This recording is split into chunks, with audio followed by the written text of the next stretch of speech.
Oh, that's different. Licensing!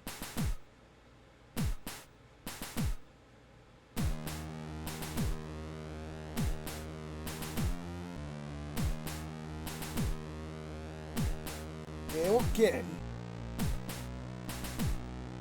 That's work? That's not work. Nope.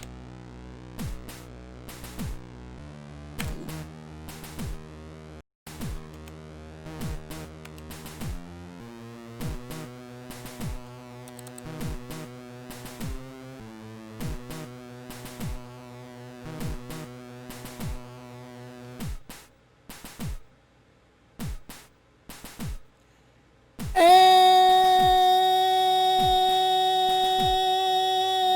oh, whoops, sorry. I'll break outside the window. Hold on one sec as I adjust the things. And welcome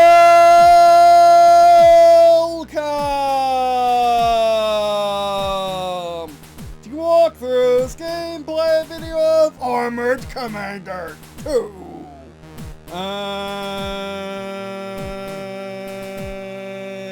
And there's mine. Who are playing Armoured Commander? Who? A ASCII, I think, or at least a oldies, or at least a retro aesthetic, PC aesthetic, which I could probably learn from in my pixel art making game, in which you're a allied, soon to be expanded upon, mostly U.S. at the moment, tank commander, tank destroyer commander, vehicle commander, I should say, trying to survive World War II in a roguelike environment. Yes, this is not a World War II game in which you're simulating real warfare where you're fighting for your life, but you know that you can restart and try again. And it's not a World War II game, it's not an arcade title where you expect to be the war hero all the time. No! This is a roguelike. It is in between them. As you can see, you need a functioning keyboard. Do you have that still? Because mouse support. What's that? What's the mouse? This was before this game. I'm looking on the page to see what it's actually based on and what they're trying to mimic the style of. Okay, no, it's ASCII graphics, and it's using the PASCII character set used in Commodore 64. So this is a Commodore 64 styled retro game. They're developing it on fronts. Currently in the game there is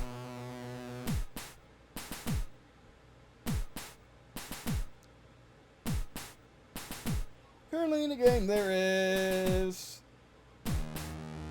13 campaigns available. We'll find out. The game came out in Steam Early Access May 14th, 2020, for the price of $7.99. I bought this file money on sale. Let's get started. And you know what? We need a full experience. Getting out my.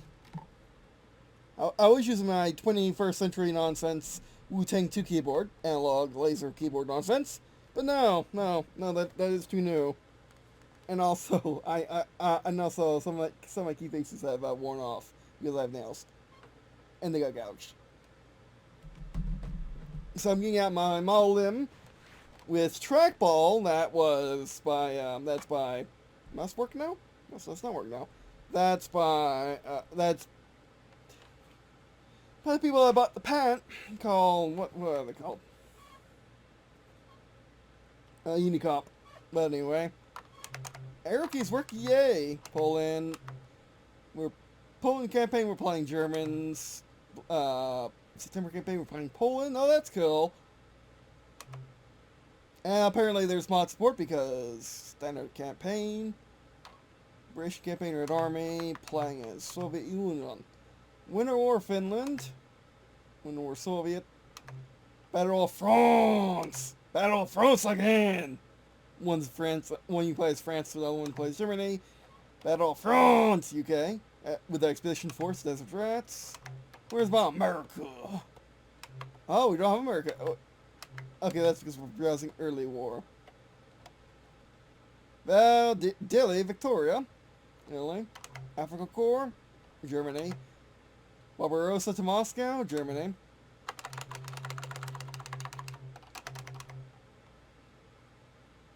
Time period, Q&E.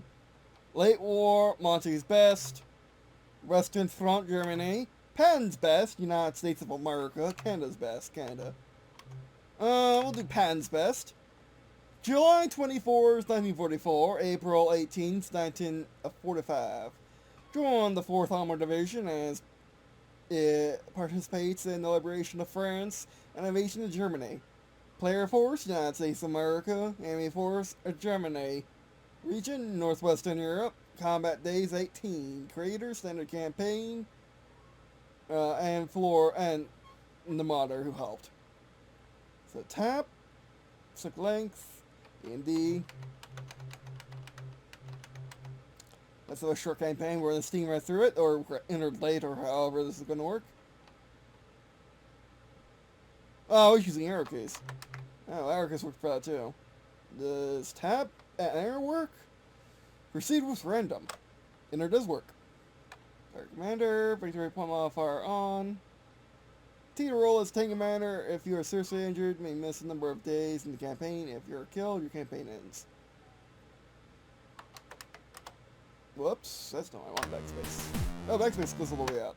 When you press random buttons, it doesn't always work.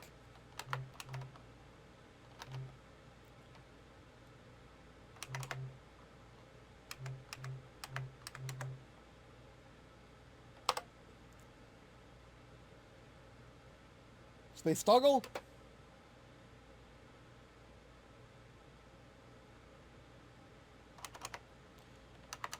Player commander, victory point modifier. Basically, your realism settings. This was a simulator. This was not a simulator. It's a roguelike. Fate points on. You are predicted by fate, giving you the option to negate a few incoming attacks per day. Then mile otherwise destroy your tank. Realistic explosions, yes. If your tank is destroyed, there's a chance that gun, ammo, or fuel will ignite, igniting an explosion inside the tank. If this option is active, all crewmen inside the tank will be killed by such an explosion. No fate point or use allowed.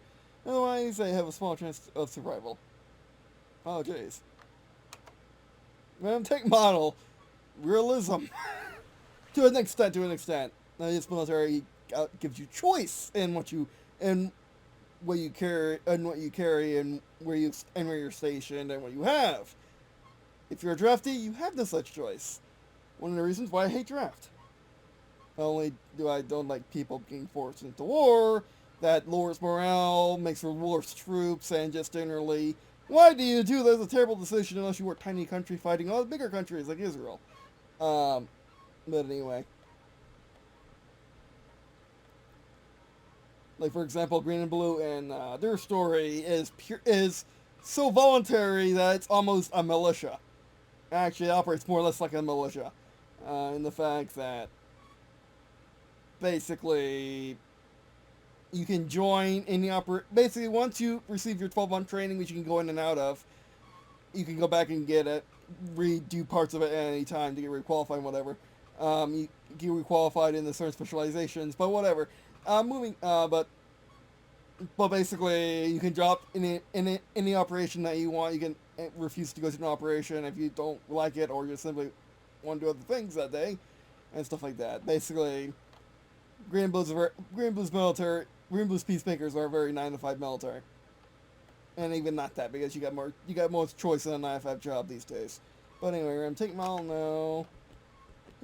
Okay, at start a new campaign, or whenever replacing a lost tank, you will be assigned a random tank model based on its historical availability for that date in the calendar during a retrofit period, or during retrofit period. You can still select any available tank model. Okay, that's actually not bad. Again, that's realism. A historical availability unit rarity factors will be ignored for player enemy units, meaning that tanks, guns, and other Unit types may appear before or after they were historically available, such as Tiger in 1940. That would be interesting. Tiger in France. Yes, that would be fun. No, not France at the end of the war. France at the beginning of war. Stick injuries on. No. I don't know how to backspace out of this. Oh, you can. That's silly. You shouldn't have to go through all the menus over and over again. If that's possible. Or realism.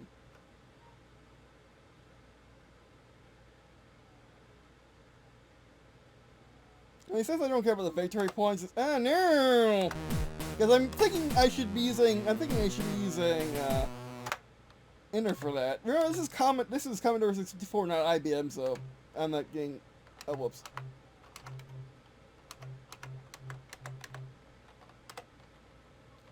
Okay, bam! Fate points on. Yes.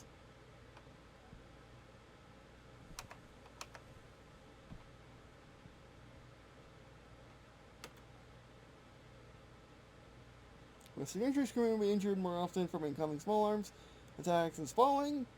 Spalling makes sense. Small armor attacks while inside? If you're buttoned up, why would you get small armor attack? That's what the tank is for. I understand if you have the hatches open, but is button up or not an option? That's kind of silly. So I don't agree with that. I'm gonna say enter. Space. Realistic enemies. Enemies will be more aggressive and dangerous and react in a more realistic way. Yes. You know what? Let's just play out easy with realistic enemies, because that's how I roll. Alright, those are pretty good options. M4 Sherman, M4A1. M4A3. We got two 76s, so I'm guessing there's a jumbo. I just don't know the jumbo's actual number. M4A3. It's gonna be the one with absurd pull.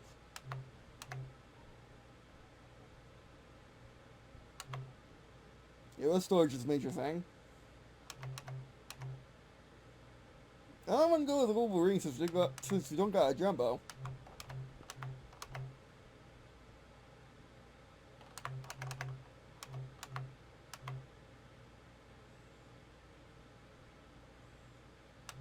Okay, I should probably read off all of them.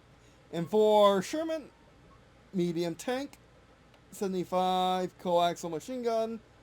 Actually, let's go back one last time, and let's have a historical availability on, just to see what we got.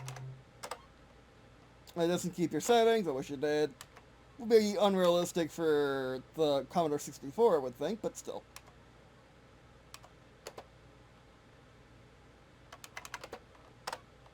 That's better. Yeah, Jackson, Pershing. Oh, we can start in Normandy with the Pershing. I need to be a time traveler. To time travel, not to time travel, that is the question. But let's read them all. M4 Sherman. We don't need to read that. M4 Sherman.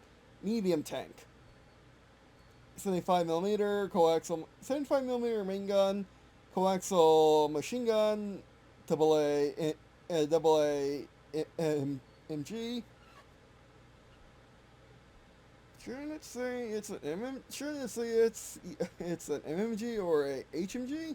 Okay, but anyway, is it a medium heavy? Is a medium or heavy machine gun? There's a difference. Or is it a general or is it a universal machine gun?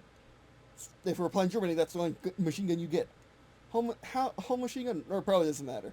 How machine gun armored T8/6 fast H8/4. I'm guessing T is AP and H is health. Tank large. VP modifier 16 times. First designated in 1940, the M4 Sherman was only called that during the war by the British. We didn't know the history of how Sherman was actually a war criminal, but anyway. Which many Northerners today still don't understand. But anyway, so tank entered production in 1942 and became the main battle tank for the Allied forces in the war. This is the world hull design, with fishing cupola for the commander. Okay, not the cast hull. And for A1, the only difference is 11H is 11 or is 11 out of 4H or 4 out 11 H. I don't know. Yeah, only main difference. The M4A1 was the second version of the M4 design, but it ended up entering production first in February 1942 with its rounded cast hull, giving it an extra protection on the front. This version has a vision cupola for the commander.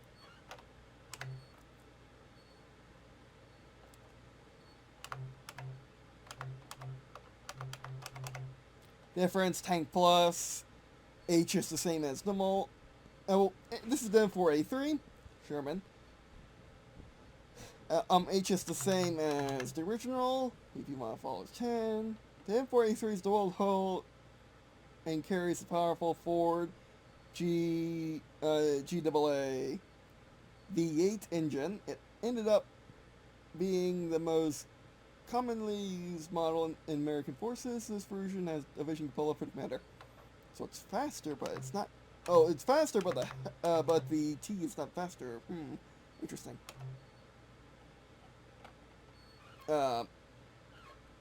MA4 75W. It's still a Sherman, so health is 11 over 4. Tank Plus HVSS. That's a ammo type. This is a later version of the M4 with a glacious frontal armor and a wet storage for the main gun rounds, reducing the chance of fire from the ruptured shell casing. Some are built with horizontal volute spring suspension, offering better traction. A small smoke mortar is mounted on the turret, feature fired by the loader. Oh, that's nice. Survivability. Oh, this is the jumbo. Okay. Yeah, the E2. Yeah, we just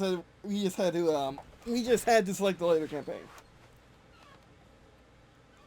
M4. Oh, we just need to select a historical because these guys came in later. The M4A3E2 75W Sherman Jumbo 18 over 6 T H 18 over 8 Tank HVSS Large. Designed to fulfill the role of a heavily armored assault tank, this is an up-armored version of the M4A3 with new turret. A smoke mortar is mounted on the turret, fired by the loader. Jumbo is a 76. Is what I'm going to say. Everything is the same. Designed to fulfill the role of a heavily armored assault tank, this is an up-armored version of the M4A3 with a new turret. This is a conversion of the standard 75mm gun to the 76mm gun. A smoke mortar is mounted on the turret, fired by the loader. M4A1 76W.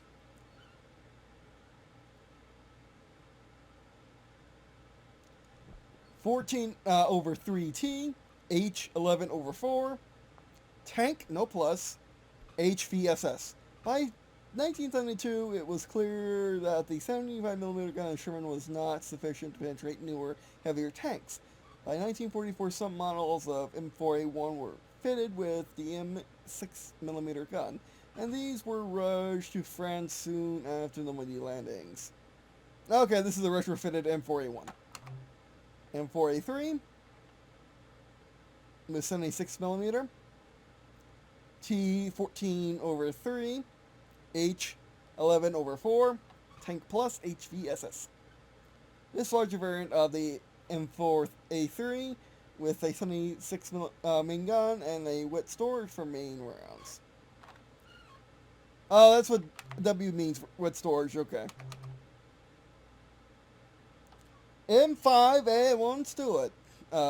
Light tank, 36mm LL, coaxial machine gun, AA machine gun. Oh, AA machine gun on top, right, of course. How machine gun armored fast tank. Oh, fast tank is your speed modifier. Okay. T 6/4, H 6/3 small. With the M4A1 was produced alongside the M3, or the M5A1 was produced alongside the M3, and by 1943 would be the most common variant, the Stuart tank in American service. It has slightly improved armor compared to the M3. By 1944, it was being outclassed by most German tanks and was used primarily for scouting purposes. M10 Wolverine, my favorite.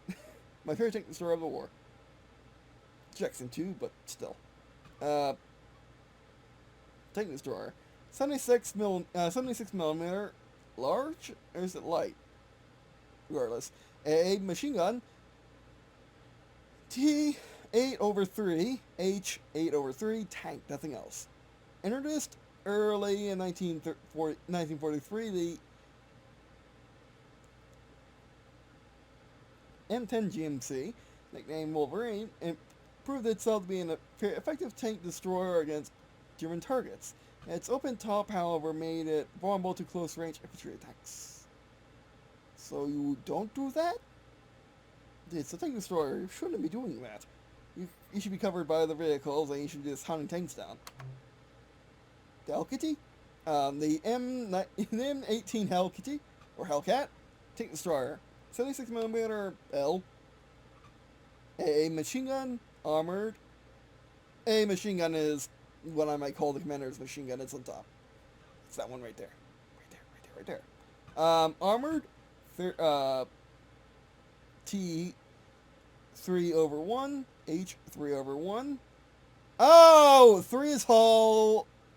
The other one I would think would be turret, or vice versa. Fast tank. No, turret. Front and back? Is that front and back? That's probably front and back. Turret, hull, front, back. I would think that's what that would be. It could be more cryptic. Fast tank plus HVSS.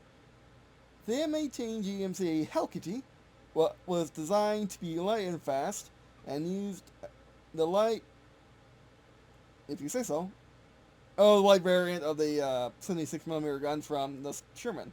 Such speed comes at a cost, however. It only has minimal armor protection.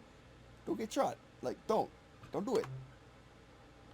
However, if you want to get shot, the M36 Jackson tank destroyer, 90mm L, a machine gun armored, T 8/3, fast. It's a tank.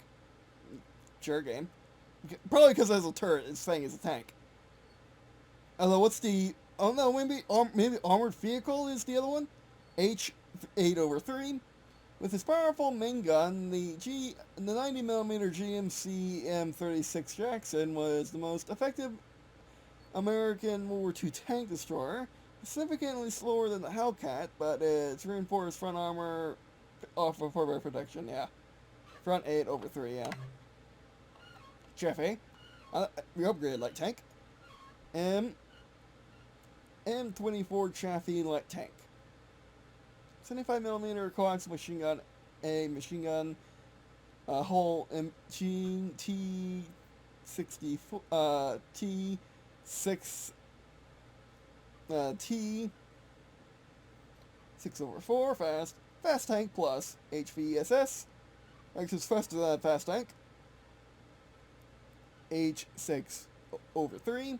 The M24 Chaffee light tank entered service in December 1944 and was intended to replace the remaining M5 Stuarts. Despite its light armor, it is very popular among the troops because of its mobility, firepower, reliability, and continued to serve multiple armies around the world long after the end of the war.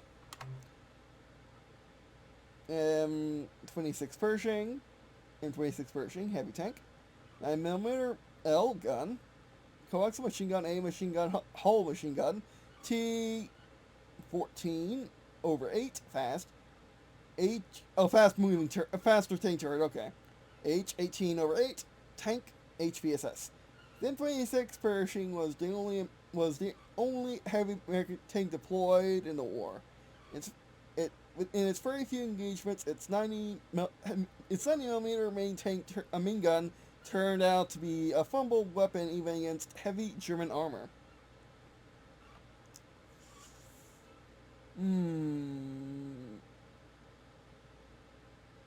You know what, for our first run, let's be that guy. Let's be a time traveler.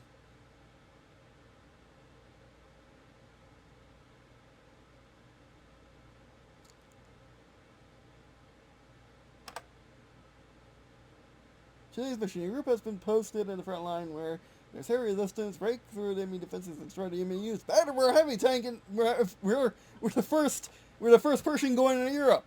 We're probably the Beyond Pillars type, we're the concept vehicle. Let's do this.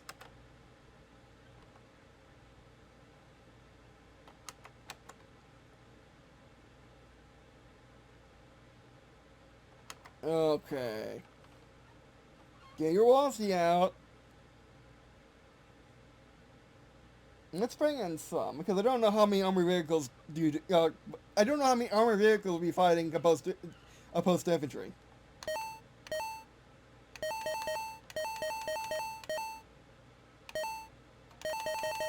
Do we have a cost? Guns and armored vehicles. And then the rest.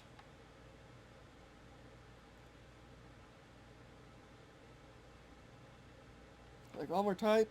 See?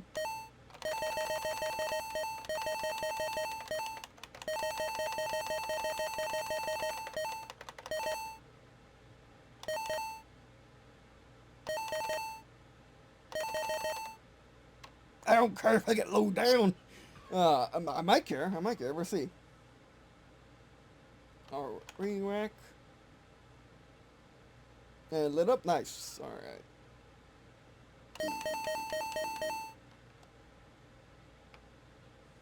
Got to accept. Oh, you couldn't accidentally enter it. Good. Good!